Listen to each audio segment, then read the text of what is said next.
Hello friends, welcome back to GK prince academy. आज के इस वीडियो में हम लोग डिस्कस करेंगे Uttar Pradesh UP triple S C junior assistant exams के प्रैक्टिस सेट का, जिसमें ये आज 19वां प्रैक्टिस सेट होगा। इसके पहले 18 प्रैक्टिस सेट हो चुका है। जिन लोगों ने वीडियो नहीं देखा है, चैनल पेज पर जाइए, आपको वहाँ से उसके सारे वीडियो मिल जाएंगे, आप वहाँ से देख सकते हैं। ठीक है, तो चलिए आज का नया प्रैक्टिस सेट स्टार्ट करते हैं। सबसे पहले हम शुरुआत करेंगे हिंदी के क्वेश्चन का। इसमें पहले हम हिंदी के क्वेश्चन लेते हैं। तो पहला क्वेश्चन दिया गया है कि दिए गए वाक्यांश के लिए एक शब्द दीजिए। खेतों में मेड़ों से बनाए गए छोटे छोटे वर्गाकार या आयताकार जो भाग होते हैं, उन्हें हम एक शब्द में क्या कह सकते हैं, ये बताना। ठीक है, तो जो खेतों में या मेड़ों से जो बनाया जाता है छोटे छोटा वर्गाकार या आयताकार जो भाग होता है, उन्हें कहते हैं क्यारी। एक शब्द में उसे क्या कहते हैं, क्यारी कहते हैं। तो आंसर ए पार्ट इसका करेक्ट है। अगले प्रश्न की तरफ बढ़ेंगे। तो दिए गए विकल्पों में से उत्कंठा के समानार्थी शब्द कौन कौन से हैं? उत्सुकता, अभिलाषा, या फिर हर्ष, प्रमोद, या फिर कौतूहल, कौतुक, या फिर विराम, विलंब। इनमें से उत्कंठा का समानार्थी शब्द इसमें से क्या हो जाएगा? देखिए, आंसर की बात करेंगे तो आंसर ए पार्ट सही है। उत्सुकता, अभिलाषा जो होता है वो उत्कंठा का समानार्थी शब्द होता है। तो आंसर ए पार्ट इसका करेक्ट है। ठीक है, वीडियो को लाइक करिएगा, चैनल को सब्सक्राइब करिएगा, साथ ही साथ अपने दोस्तों में ज़्यादा शेयर भी करिएगा। ठीक है, चलिए नेक्स्ट क्वेश्चन है, निम्न में से पुल्लिंग शब्द कौन सा है? इसमें से राज, बात, आहट, या फिर मात। इसमें से पुल्लिंग शब्द बताना है। पुल्लिंग शब्द की बात करें तो इसमें से राज शब्द पुल्लिंग शब्द के अंतर्गत आता है। बाकी इसमें जो दिया गया है बात, आहट और मात, ये सभी स्त्रीलिंग शब्द के अंतर्गत आते हैं। निम्नलिखित में से कौन सा स्त्रीलिंग शब्द नहीं है? ठीक है, इसका बताना आंसर क्या हो जाएगा? वायु दिया गया है, रेणु है, सेतु है, रज्जु। इसमें से कौन सा एक स्त्रीलिंग शब्द के अंतर्गत नहीं आता? तो सेतु शब्द जो होता है सी पार्ट, ये स्त्रीलिंग शब्द के अंतर्गत नहीं आता। बाकी इसमें पुल्लिंग शब्द, ये पुल्लिंग शब्द है। ठीक है, ये सेतु क्या है, पुल्लिंग शब्द है। और इसमें जो दिया गया है वायु, रेणु, रज्जु, ये सभी क्या है, ये स्त्रीलिंग शब्द है। अगले प्रश्न की तरफ देखते हैं। तो सदा एक वचन में प्रयुक्त होने वाले शब्दों को इसमें से चुनना है कि कौन सा ऐसा शब्द है जो हमेशा एक वचन में प्रयोग किया जाता है। तो इनमें से अगर हम देखेंगे तो वो आंसर हो जाएगा सी ऑप्शन, वर्षा और जनता ऐसा शब्द है जो हमेशा एक वचन में प्रयोग किया जाता है। इसके अलावा बारिश शब्द भी एक वचन में ही हमेशा प्रयोग करते हैं। पानी शब्द है, दूध है, घी है, दही है। ठीक है, इसके अलावा आकाश भी एक शब्द में हमेशा प्रयोग किया जाता है। जनता एक शब्द में प्रयोग होता है। आग एक शब्द हमेशा एक वचन में प्रयोग होता है। प्रेम शब्द एक वचन में, और क्रोध हमेशा एक वचन में ही प्रयोग किया जाता है। इतने सारे शब्द जो है हमेशा एक वचन में प्रयोग किए जाते हैं। बहुवचन में हमेशा कुछ शब्द हैं जिसको प्रयोग किया जाता है हमेशा, जैसे समाचार, प्राण, हस्ताक्षर, बाल, लोग, प्रजा, होश, आंसू। ये सभी क्या है, बहुवचन में प्रयोग किए जाने वाले शब्द हैं। अगला प्रश्न, मेज का सामान्य बहुवचन बताना। इनमें से कौन सा हो जाएगा? ठीक है, इसका आंसर क्या हो जाएगा? क्वेश्चन नंबर 6 का आंसर क्या हो जाएगा? मेज का बहुवचन, मेज का बहुवचन होता है, ए पार्ट सही है, मेजें होता है। ठीक है, पति शब्द का अविभक्तिक बहुवचन इनमें से क्या होगा? पति शब्द का बहुवचन बताना है। तो पति का शब्द का जो बहुवचन होता है वो पति ही रहता है। तो यहाँ पे आंसर सी ऑप्शन हो जाएगा, पति शब्द का बहुवचन पति। अगला प्रश्न है, सो सुख सुजस सुलभ मोहि स्वामी। इसमें कौन सा अलंकार है बताना। ठीक है, उत्प्रेक्षा अलंकार है, फिर रूपक अलंकार है, या फिर अनुप्रास है, या फिर व्यतिरेक। बताइए इसका आंसर क्या हो जाएगा? सो सुख सुजस सुलभ मोहि स्वामी। इसमें आप एक बात देख रहे होंगे, गौर कर रहे होंगे कि सा शब्द जो है हमेशा बार बार इसमें जो है क्या हो रहा है, रिपीट हो रहा है। तो जहाँ पे वर्णों की आवृत्ति हो जाए वहाँ पे कौन सा शब्द होगा? तो वहाँ पे होता है अनुप्रास अलंकार। ठीक है, अनुप्रास अलंकार की परिभाषा क्या है? जहाँ पे वर्णों की आवृत्ति बार बार मतलब बार बार होए वहाँ पे अनुप्रास होता है। तो यहाँ पे सा वर्ण जो है बार बार आ रहा है, तो इस तरीके से अनुप्रास हो जाएगा। पापी मनुज भी आज मुख से राम नाम निकालते। इस काव्य पंक्ति में हमें बताना है अलंकार। ठीक है, पापी मनुज भी आज मुख से राम नाम निकालते, इसमें से कौन सा अलंकार होगा? इसमें अगर हम आंसर की बात करें तो दृष्टांत अलंकार के अंतर्गत आता है। ठीक है, दृष्टांत अलंकार की अगर हम बात करेंगे तो जहाँ पर उपमेय और उपमान के सामान्य धर्मों में बिंब प्रतिबिंब का भाव उत्पन्न होता है, वहाँ पे दृष्टांत अलंकार होता है।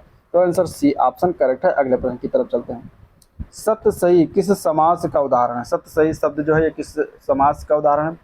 तो सत्य सही शब्द की अगर हम बात करें तो ये जो है द्विगु समास हो जाएगा। ठीक है, यहाँ पे द्विगु समास का उदाहरण है। इसका अगर हम विग्रह करते हैं सत्य सही का, तो इसका मतलब होता है 700 दोहों का समूह। ठीक है, तो यहाँ पे क्या आ जाता है, संख्या आ जाती है, और जहाँ पे संख्या आ जाती है वहाँ पे कौन सा द्विगु समास हो जाता है। ठीक है, 700 दोहों का समूह। सत्याग्रह शब्द संधि विच्छेद कौन सा होगा? सत्याग्रह का संधि विच्छेद बताना। सत्याग्रह संधि विच्छेद होता है सत्य प्लस आग्रह, जो कि दिया गया है डी पार्ट में।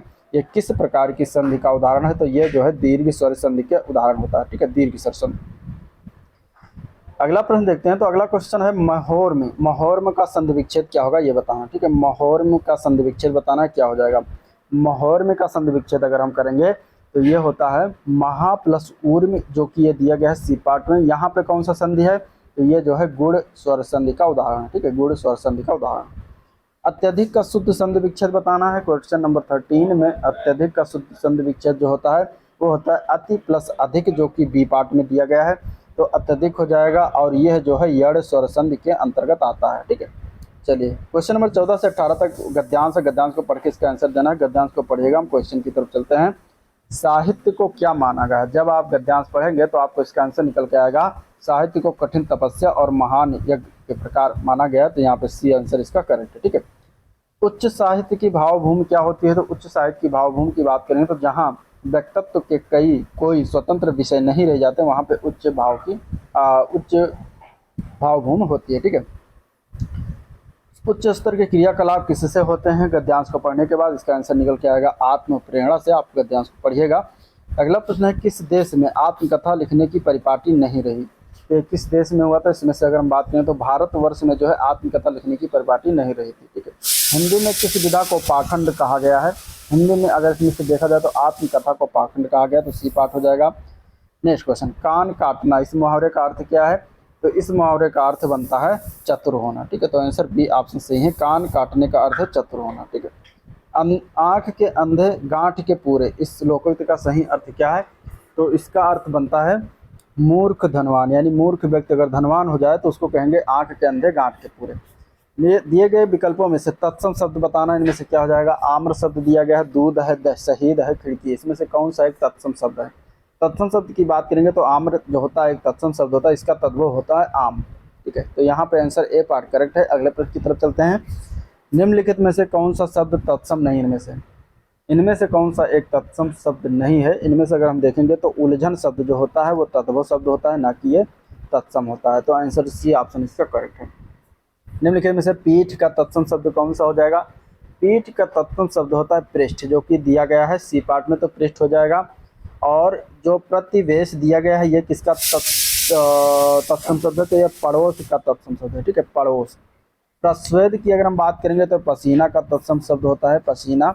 इसके अलावा पुष्कर की अगर हम बात करेंगे तो ये पोखर का जो है तत्सम शब्द होता है। ठीक है, विशेष का विलोम शब्द इनमें से बताना है कौन सा नहीं होगा। विशेष का विलोम, विशेष का विलोम इसमें से शेष नहीं होगा। बाकी इस विशेष का विलोम सामान्य भी होता है, अविशेष भी होता है और साधारण भी होता है। ठीक है, चलिए उपचार का विलोम अगले प्रश्न बताना है। उपचार का विलोम क्या हो जाएगा। उपचार का विलोम होता है अनुपचार, तो यहाँ पे सी ऑप्शन इसका सही है, अनुपचार। कुटिल का विलोम क्या होता है। कुटिल का विलोम जो होता है वो होता है ऋजु, तो सी पार्ट भी इसका भी सही हो जाएगा। अगले प्रश्न में बताना है आँख का पर्यायवाची शब्द। आँख का पर्यायवाची शब्द, आँख के पर्यायवाची शब्द की अगर हम बात करेंगे इसमें से तो लोचन हो जाएगा, जो कि आँख का पर्यायवाची शब्द होता है। पावक जो दिया गया है ये आग का पर्यायवाची होता है। और इसके अलावा प्रभा जो दिया गया है चमक का पर्यायवाची होता है। वसन, वसन जो दिया गया है ये कपड़े का पर्यायवाची होता है। ठीक है, या फिर वस्त्र भी कह सकते हैं। आँख के अन्य पर्यायवाची में आता है दृग, ठीक है, नयन, चक्षु, इसके अलावा अक्ष भी होता है और दृष्टि भी होता है, और इसके अलावा विलोचन भी होता है, तो ये भी याद रखिएगा। खिड़की का पर्यायवाची अगले प्रश्न बताना है। खिड़की का पर्यायवाची इनमें से अगर हम देखेंगे तो वातायन भी होता है, बारी भी होता है, दरीचा भी होता है, तो उपयुक्त तो सभी इसका आंसर है डी पार्ट करेक्ट है। ठीक है, वातायन, बारी, दरीचा ऐसे भी खिड़की के पर्यायवाची हैं। इसके अलावा गावाच और झरोखा भी खिड़की के पर्यायवाची के अंतर्गत आते हैं। बटोही का पर्यायवाची शब्द अगले प्रश्न बताना है। बटोही, बटोही शब्द का पर्यायवाची अगर देखेंगे इसमें से तो पथिक और राहगीर जो दिया गया सी पार्ट में सही है। ठीक है, पथिक और राहगीर ये बटोही शब्द का पर्यायवाची है। इसके अलावा मुसाफिर भी बटोही शब्द का पर्यायवाची होता है। राही बटोही शब्द का पर्यायवाची होता है। साथ ही साथ इसमें पंथी भी पथिक का पर्यायवाची होता है और यात्री भी होता है। चलिए, इनमें से कौन सा शब्द शिव का पर्यायवाची नहीं है। इनमें से एक शिव का पर्यायवाची की अगर हम बात करेंगे इसमें से तो विशिख शब्द जो होता है ये शिव का पर्यायवाची नहीं होता। विशिख जो होता है ये बाण का पर्यायवाची होता है। ठीक है, बाण का। बाकी कामार, अंतक, सोमेश्वर ये सभी शिव के पर्यायवाची हैं। इसके अलावा महादेव, नीलकंठ, शंकर, महाकाल, रुद्र, शिवाय, ईश्वर, त्रिमूर्ति, महेश्वर, अंतक, उमेश, अमृतेश्वर ये सभी जो है शिव के पर्यायवाची होते हैं। ठीक है, चलिए अगले प्रश्न की तरफ चलते हैं। भारत ने किस भारत ने किस देश के साथ लेमेटिए 2024 नामक एक संयुक्त सैन्य अभ्यास आयोजित किया था? ये किस देश के साथ आयोजित किया गया था, ये बताना है। तो ये हुआ था सेशल्स देश के साथ। 115 द्वीप समूहों का ये देश है जिसके साथ जो है यह अभ्यास आयोजित किया गया था। ठीक है, सेशल्स की राजधानी का नाम क्या है? तो सेशल्स की राजधानी का नाम है विक्टोरिया। एल-नीनो जलधारा कहाँ प्रकट होती है? तो एल-नीनो की जलधारा जो है ये प्रकट होती है पेरू के तट पर, पेरू के समीप। तो यहाँ पे आंसर बी ऑप्शन करेक्ट है। इको मार्क किसी उत्पाद पर दिए गए प्रमाणन का चिन्ह होता है कि वो उत्पाद क्या हो। तो इसका बताना आंसर क्या हो जाएगा। तो देखिए, इको मार्क जो होता है ये किसी उत्पाद पर दिए गए प्रमाणन का चिन्ह होता है कि वो उत्पादन जो है वो पर्यावरणीय दृष्टि से अनुकूल है। ठीक है, तो वहाँ जहाँ पर इको मार्क लिखा रहता है जिस भी उत्पाद में, उसका मतलब ये हुआ कि वो पर्यावरण दृष्टि से अनुकूल है, उसके फेवर में। तो यहाँ पे आंसर बी पार्ट करेक्ट हो जाएगा। ठीक है, वो पर्यावरण को क्या है, नुकसान नहीं पहुँचाएगा। अगला प्रश्न, फारस के सुल्तान मिर्जा शाहरुख के राजदूत अब्दुल रज्जाक यानी कि 1443-44 में इसने किस विजयनगर सम्राट के शासन काल में विजयनगर की यात्रा की थी? वो कौन सा सम्राट था? तो वो था देवराज सेकंड, जिसके शासन काल में जो है ये विजयनगर का इसने जो है यात्रा किया था। और ठीक है, तो आंसर इसका क्या हो जाएगा? आंसर इसका बी ऑप्शन करेक्ट हो जाएगा। अगला प्रश्न है 2023-24 में भारत में जीडीपी में वृद्धि कितने प्रतिशत रहने का भारतीय रिजर्व बैंक का ताजा पूर्वानुमान है इनमें से?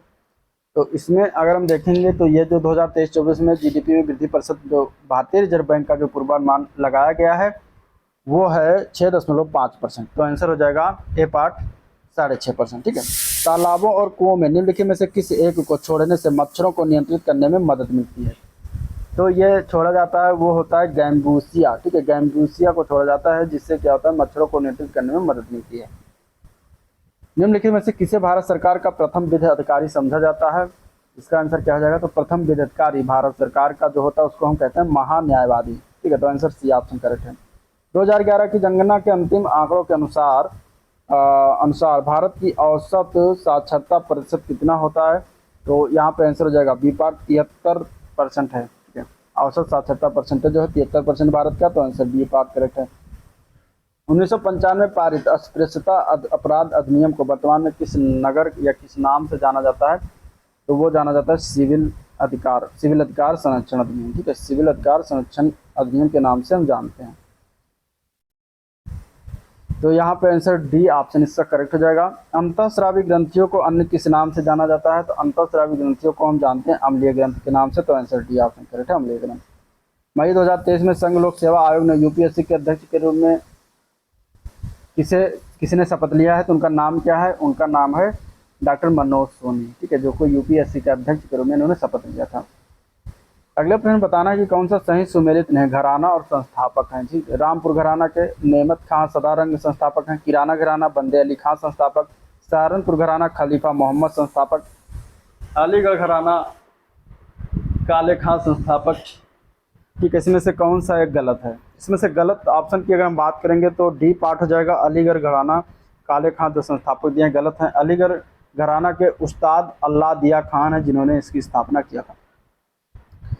भारतीय राष्ट्रीय आंदोलन के 1905 से लेकर 1917 की अवधि को क्या कहा जाता है? भारतीय राष्ट्रीय आंदोलन का 1905 से 1917 की जो अवधि थी उसको किस चरण में रखा जाता है? तो वो चरण था उग्रवादी। ठीक है, उग्रवादी चरण था उस समय। तो यहाँ पे आंसर बी ऑप्शन करेक्ट है, उग्रवादी चरण। अगला प्रश्न, निम्नलिखित में से किनकी नियुक्ति भारत के राष्ट्रपति के द्वारा किया जाता है? वित्त आयोग के अध्यक्ष, योजना आयोग के उपाध्यक्ष, संघ राज्य क्षेत्र के मुख्यमंत्री। इनमें से किसकी नियुक्ति जो है भारत के राष्ट्रपति के द्वारा की जाती है? तो इनमें से अगर हम देखेंगे तो सिर्फ वित्त आयोग के अध्यक्ष और संघ राज्य क्षेत्र के मुख्यमंत्री की नियुक्ति की जाती है। योजना आयोग के उपाध्यक्ष की नियुक्ति भारत के राष्ट्रपति के द्वारा नहीं की जाती। तो सी पार्ट इसका करेक्ट आंसर हो जाएगा। ठीक है, अगला प्रश्न, निम्नलिखित में से उत्तर प्रदेश के किस स्थान पर हर्षवर्धन ने बौद्ध महासम्मेलन का आयोजन किया था? तो ये जो हर्षवर्धन के द्वारा कराया गया था बौद्ध महासम्मेलन का आयोजन, ये किस स्थान पर किया गया था? तो ये प्रयाग में हुआ था। आंसर बी पार्ट हो जाएगा। ठीक है, MIT वर्ल्ड पीस यूनिवर्सिटी ने तेल और गैस उद्योग के लिए एशिया की पहली सबसी रिसर्च लैब कहाँ लॉन्च की है? तो लॉन्च किया गया है पुणे। पुणे कहाँ पर है? महाराष्ट्र में। तो वहाँ पे लॉन्च किया गया है। तो आंसर हो जाएगा सी ऑप्शन। भूमध्य सागर एवं अटलांटिक महासागर को जोड़ने वाली जल संधि कौन सी होती है इनमें से? तो भूमध्य सागर और अटलांटिक महासागर को जो जल संधि जोड़ती है उसका नाम है जिब्राल्टर जल संधि। तो आंसर बी पार्ट। ये क्वेश्चन आया हुआ है, प्रीवियस ईयर का है, याद रखिएगा। नेक्स्ट क्वेश्चन देखते हैं। निम्नलिखित में से कौन सा युग्म सही सुमेलित नहीं है? इनमें से स्थानीय स्वशासन दिया गया है लॉर्ड लिटन के कार्यकाल में, सहायक संधि बेलीजली के कार्यकाल में, राज्य अपहरण नीति डलहौजी के कार्यकाल में, स्थायी बंदोबस्त का प्रावधान कॉर्नवालिस के कार्यकाल में। इसमें से कौन सा एक गलत सुमेलित है? गलत सुमेलन जो दिया गया वो ए पार्ट में दिया गया। स्थानीय स्वशासन लिटन के कार्यकाल में पारित नहीं होता, यह रिपन के कार्यकाल में पारित हुआ था। ठीक है, तो यहाँ पे आंसर ए पार्ट करेक्ट है। राज्य के नीति निर्देशक सिद्धांतों के निम्नलिखित अनुच्छेदों में से कौन सा अंतर्राष्ट्रीय शांति और सुरक्षा के संवर्धन से इसमें से संबंधित है? मतलब किस अनुच्छेद में बातें कही गई हैं जो अंतर्राष्ट्रीय शांति और सुरक्षा से संबंधित है? तो वह बातें कही गई हैं अनुच्छेद 51 के अंतर्गत। तो आंसर ए पार्ट हो जाएगा। इसके अंतर्गत अनुच्छेद 48 की अगर हम बात करेंगे, 48 का की, तो उसमें पर्यावरण की रक्षा और सुधार तथा वनों और वन्य जीवों की रक्षा के बारे में बातें कही गई हैं। ठीक है। अनुच्छेद 42 में राज्य को काम की न्याय संगत और मानवीय परिस्थितियों को सुनिश्चित करने और मातृत्व राहत के लिए प्रावधान किया गया है। अनुच्छेद 41 में काम करने, शिक्षा पाने और कुछ मामलों में सार्वजनिक सहायता पाने का अधिकार, इसका प्रावधान इसमें है। ठीक है। अगला प्रश्न है, वर्ष 2023 भारत के सबसे बड़े स्काई वॉक पुल का उद्घाटन किस राज्य में किया गया है? तो ये किया गया तमिलनाडु राज्य में। आंसर हो जाएगा इसका डी ऑप्शन, तमिलनाडु राज्य में। ठीक है। अब देखते हैं कंप्यूटर से क्वेश्चन। पहला क्वेश्चन है, कंप्यूटरों की दूसरी पीढ़ी यानी कि सेकंड जनरेशन जो है वह किस दौरान देखी गई थी? तो कंप्यूटरों की जो दूसरी पीढ़ी थी यानी कि सेकंड जनरेशन, जो कि ये हुआ था 1956 से लेकर 1963 तक। तो आंसर सी पार्ट हो जाएगा। और इस दौरान इसमें जो है किसका प्रयोग किया गया था? तो ट्रांजिस्टर का प्रयोग किया गया था। ये भी बहुत पूछा जाता है, ये याद रखिएगा। ठीक है। प्रथम पीढ़ी जो आई थी वो 1940 से 1956 तक रही थी, जिसमें वैक्यूम ट्यूब का इस्तेमाल किया जाता था। ठीक है। इसके अलावा दूसरी होगी, तीसरी जो आई थी वो 1963 यानी 1964 के लेकर 1971 तक रहा था। तो वो था उसमें आईसी मैंने कि एकीकृत सर्किट आईसी मतलब आईसी चिप का इस्तेमाल किया गया था। और इसके बाद 1971 से लेकर वर्तमान स्थिति जो चल रही है ये चौथी पीढ़ी है और चौथी यानी फोर्थ जनरेशन की कंप्यूटर की है, जिसमें माइक्रो प्रोसेसर का इस्तेमाल किया जा रहा है। ठीक है। चलिए अगला प्रश्न, इनमें से कौन सा एक संसाधक के आंतरिक डेटाबेस में बिट्स की संख्या होती है जिससे कंप्यूटर एक बार में संसाधित कर सकता है? तो कौन सा इसमें से हो जाएगा? तो वो होता है जो है वर्ड लेंथ। वर्ड लेंथ हो जाएगा आंसर इसका C option. Next question, deadlock क्या होता है? ठीक है। डेडलॉक क्या होता है क्वेश्चन बताना। कंप्यूटर टर्म में डेडलॉक किसे कहते हैं? तो डेडलॉक जो होता है वो स्थिति होती है जहां प्रत्येक प्रोसेस जो होता है अवरुद्ध हो जाता है, रुक जाता है और रिसोर्स रिलीज करने के लिए दूसरी की वेट करता है, तो उसको हम कहते हैं डेडलॉक कंडीशन। यहाँ पे आंसर ए पार्ट करेक्ट है। एमएस वर्ड जो है किसका उदाहरण है? एमएस वर्ड की अगर हम बात करेंगे तो सी पार्ट हो जाएगा। एप्लीकेशन सॉफ्टवेयर का उदाहरण होता है। कौन सी कोड बायोस को जो है सर्वोत्तम परिभाषित करती है इनमें से? तो वो है फर्मवेयर। ठीक है। फर्मवेयर जो है बायोस को जो है सर्वोत्तम परिभाषित करती है। नेक्स्ट क्वेश्चन, निम्नलिखित में से क्या एस रैम की विशेषता नहीं है? इनमें से एस रैम की विशेषता। ठीक है। एस रैम की अगर हम विशेषता की अगर हम बात करेंगे तो इसमें से बी पार्ट इसका हो जाएगा। इसे 1 सेकंड में कई बार रिफ्रेश करने की आवश्यकता होती है, जो कि इसकी विशेषता नहीं होती। एस रैम में प्रत्येक सेल फ्लिप फ्लॉप से बना होता है जो एक बिट स्टोर करता है, जो कि इसकी एक प्रकार की विशेषता है। डी रैम की तुलना में इसमें छोटी रीड राइट साइकिल होती है, ये भी प्रकार की विशेषता है। एस रैम का उपयोग विशेष अनुप्रयोगों में किया जाता है, ये भी सही है। आंसर हो जाएगा बी पार्ट, क्योंकि बी पार्ट इसका जो है कारण नहीं होता, तो आंसर बी पार्ट करेक्ट है। नेक्स्ट क्वेश्चन, निम्नलिखित में से किन द्वारों के द्वारा सर्वाधिक सार्वत्रिक प्रयोग किया जाता है? तो वो कौन कौन से हैं? तो वो है नॉर गेट और नैंड गेट, जिनका सर्वाधिक प्रयोग किया जाता है, तो आंसर ए पार्ट करेक्ट है। कंप्यूटर फाइल का नाम एक्सटेंशन यानी INF को किसको संदर्भित करता है? तो जो कंप्यूटर फाइल का नाम है एक्सटेंशन INF, ये स्थापना जो है ये फाइल को संदर्भित करती है, तो फाइल हो जाएगा स्थापना फाइल। कंप्यूटर स्टार्टअप में कौन सा प्रोग्राम निष्पादन के लिए कर्नेल को मुख्य मेमोरी में खोजता है, लोड करता है? तो इसका आंसर क्या हो जाएगा? तो वो होता है बूट स्ट्रैप प्रोग्राम। ठीक है। Bootstrap program, computer startup bootstrap program को संचालित करने के लिए कर्नेल के मेन मेमोरी को में सर्च करता है, लोड करता है। नेक्स्ट क्वेश्चन, एक्सेल 2016 में कॉलम G और कॉलम H के बीच 3 कॉलम डालने के लिए आप क्या करेंगे? तो एक्सेल 2016 में अगर हम कॉलम G और कॉलम H के बीच 3 कॉलम और डालने हैं तो वहाँ पे हम कॉलम H को सेलेक्ट करेंगे और राइट क्लिक करके 3 बार जो है इंसर्ट सेलेक्ट करेंगे, तो वहाँ पे 3 कॉलम पड़ जाएगा, तो बी पार्ट इसका करेक्ट आंसर है। ठीक है। नेक्स्ट क्वेश्चन, मोबाइल फ़ोन का उपयोग करके धन हस्तांतरण करने वाली प्रक्रिया को क्या कहा जाता है? तो मोबाइल फ़ोन का इस्तेमाल करके जो मनी ट्रांसफ़र किया जाता है उस प्रक्रिया को हम कहते हैं IMPS। ठीक है। IMPS कहा जाता है। ठीक है। तो IMPS इसका राइट आंसर हो जाएगा। इसका फुल फॉर्म क्या होता है? तो इमीडिएट पेमेंट सर्विस इसका फुल फॉर्म बनता है।